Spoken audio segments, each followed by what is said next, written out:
Hello viewers, তো এখন আমি আপনাদের দেখাবো এই ভিডিওটা আমি ক্যামেরা তৈরি করলাম। তো এই ধরনের ভিডিও তৈরি করার জন্য সাধারণত সবাই অ্যাডোবি আফটার ইফেক্ট ব্যবহার করে, কিন্তু আমি অ্যাডোবি আফটার ইফেক্টস ব্যবহার করব না। আমি ব্যবহার করব camtasia স্টুডিও। আপনারা অনেকে হয়তো চেনেন, অনেকে হয়তো কাজ করেন এই সফটওয়্যারটা। এই যে camtasia স্টুডিও, এই সফটওয়্যারটা দিয়ে আমি তৈরি করবো এই ভিডিওটা, ঠিক আছে।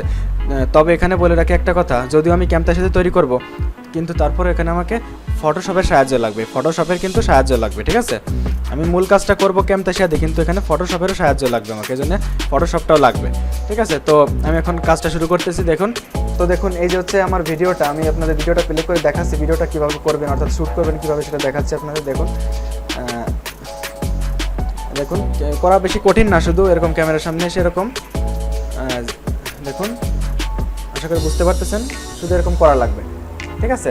তবে ক্যামেরাটা কিন্তু নড়া যাবে না, ক্যামেরাটা কিন্তু অবশ্যই স্ট্যান্ডে রাখতে হবে, মানে ক্যামেরা স্থির রাখতে হবে, স্ট্যান্ডে রাখতে হবে, ঠিক আছে। তো আমি এখন এই ভিডিওটা camtasiaতে প্লে করতেছি, এখানে আনতেছি, কত ভিডিও সাউন্ডটা আমি কমিয়ে দিচ্ছি। তো আমি প্রথমে ভিডিও থেকে অপ্রয়োজনীয় অংশ কেটে ছোটো করে নিচ্ছি ভিডিওটা। তো দেখুন আমি ভিডিওটা কেটে ছোটো করে নিলাম, ঠিক আছে। তো এখন আমাদের যে কাজটা করতে হবে, এই ভিডিওটা আপনি কেএম প্লেয়ার বা যে কোনো প্লেয়ারে ওপেন করবেন। দেখুন আমি কেএম প্লেয়ার ওপেন করছি, কেএম প্লেয়ার ওপেন করলে ভালো হয়।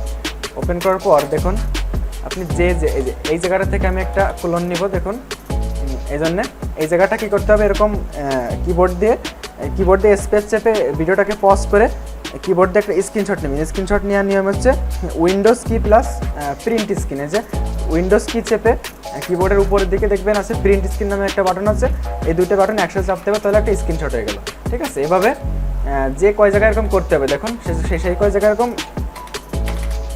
দেখুন আমি এই জায়গার একটা স্ক্রিনশট নিব।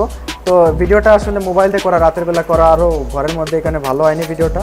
যাই হোক আপনাদের জাস্ট শেখানোর চেষ্টা করতেছি, আপনারা বুঝতে পারলে হবে। জাস্ট এখানে দেখুন এই পজিশনে আমি একটা ক্লোন তৈরি করবো, এই জন্য তো এখানে এই পজিশনে আমি আর একটা স্ক্রিনশট নিয়ে নিচ্ছি, ঠিক আছে। এই দুইটা স্ক্রিনশট নিলাম, মাই কম্পিউটারে যাবেন, তারপর পিকচার্সে যাবেন, তারপর এখান থেকে স্ক্রিনশটে যাবেন, তারপর নিচের দিকে আসলে এই স্ক্রিনশট দেখেন, এই স্ক্রিনশট দুটো আমি এখান থেকে কাট করে ডেস্কটপে আনতেছি, ঠিক আছে।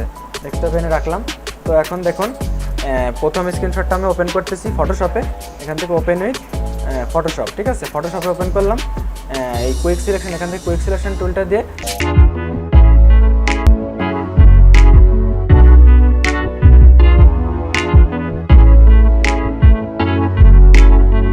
দেখুন আমার বডিটা মোটামুটি সিলেক্ট করা হয়ে গেছে। এখন আমি কি করব, মাউসের ডান বাটনে ক্লিক করে সিলেক্ট ইনভার্সে ক্লিক করব, তারপরে কিবোর্ড থেকে ডিলেট চাপ দেবো। ডিলেট চাপ দিলে ব্যাকগ্রাউন্ডটা ডিলেট হয়ে গেল। তারপরে আমি মাউসের ডান বাটনে ক্লিক করে ডিসিলেক্টে ক্লিক করলাম। তারপরে দেখুন এই যে যেগুলো রয়ে গেছে, যে হালকা হালকা দেখুন, এগুলো আমি কি করব, ইরেজারে যেখান থেকে ইরেজার টুল দিয়ে এগুলো মুছে ফেলবো। দেখুন এগুলো মুছে ফেলতেছি আমি। তো তারপরে এখানে উপরে ফাইলে যাবেন, ফাইল থেকে সেভ অ্যাজে যে এখানে আপনাকে অবশ্যই পিএনজি ফাইল সেভ করতে হবে। এখান থেকে দেখুন পিএনজি ফাইল সেভ করতে হবে, জেপিজি সেভ করলে কিন্তু হবে না, পিএনজি ফাইল হিসাবে আমি ডেস্কটপে সেভ করে দিচ্ছি। দেখুন সেভ করতে হবে, তারপর ওকে। দেখুন পিএনজি ফাইল হিসেবে ফাইলটা সেভ হয়ে গেছে। এখন এখান থেকে আমি এটা নিয়ে camtasiaতে আনতেছি। camtasiaতে আনার পরে এখানে মাউসের ডান বাটনে ক্লিক করে, স্ক্রিনের উপর মাউসের ডান বাটনে ক্লিক করে এখান থেকে স্কেল টু ফিট এখানে ক্লিক করবেন। এখানে ক্লিক করার পর দেখুন পজিশনটা ঠিক আপনাকে ওই পজিশনে আনতে হবে, এখানে এই টাইম লাইনের পজিশনটা ওইভাবে আনতে হবে। দেখুন মিলে গেছে, ঠিক আছে। ঠিক এই পর্যন্ত কিন্তু আপনাকে রাখতে হবে। দেখুন এই পর্যন্ত আমি কেটে দিলাম, এ পর্যন্ত রাখতে হবে আমাকে, ঠিক আছে। এটা তাহলে দেখুন এবার কেমন হলো, এটা দেখাচ্ছি আপনাকে। দেখুন দেখতে পাচ্ছেন। তো তারপরে একইভাবে আমি দ্বিতীয় যে স্ক্রিনশটটা দিয়েছিলাম, এই দেখুন এই যে এই স্ক্রিনশটটা দিয়েছিলাম, এই স্ক্রিনশটটা একইভাবে আমি ওপেন উইথ ফটোশপে ওপেন করতেছি, ঠিক আছে। ফটোশপে ওপেন করার পর এটাকেও আমাকে আগের মতো ব্যাকগ্রাউন্ড রিমুভ করতে হবে। তো আমি ব্যাকগ্রাউন্ড রিমুভ করার জন্য এখানে কুইক সিলেকশন দিয়ে আগের মতোই প্রথমে বডিটা সিলেক্ট করতেছি। বডিটা সিলেক্ট করার পর আগের মতো আমি সিলেক্ট ইনভার্স দিয়ে কিবোর্ড থেকে ডিলেট চাপ দিয়ে ব্যাকগ্রাউন্ডটা রিমুভ করে দিলাম, আবার ডিসিলেক্ট করে দিলাম এটা। তো তারপরে আগের মতো আমাকে ইরেজার দিয়ে এইটুকু মুছতে হবে। তো তারপরে আগের মতো আমাকে এটা পিএনজি ফাইল হিসাবে সেভ করতে হবে। দেখুন আমি ডেস্কটপে পিএনজি ফাইল সেভ করে দিচ্ছি। তো তারপরে এটা আবারও camtasiaতে আনতে হবে। আনলাম, এখানে ছাড়লাম, ছেড়ে আবার এখান থেকে স্কেল টু ফিট, তারপরে ঠিক এই পজিশনে আনতে হবে। দেখুন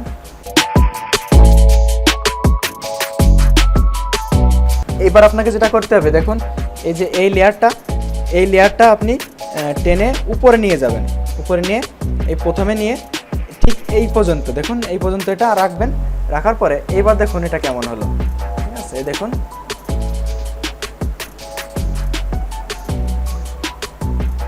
দেখতে পাচ্ছেন, ঠিক আছে? আমার এটা কিন্তু তৈরি হয়ে গেল। তো ভিউয়ার্স আমাদের কাজটা কিন্তু হয়ে গেল। এখন আমরা শেয়ারে যে এখান থেকে লোকাল ফাইলে যে ভিডিওটা সেভ করে দিলে হয়ে যাবে। তো ভিউয়ার্স আশা করি ভিডিওটা ভালো লাগছে। ভিডিওটা ভালো লাগলে অবশ্যই একটা লাইক দিবেন এবং আমার চ্যানেলটি সাবস্ক্রাইব করে অবশ্যই পাশে থাকবেন।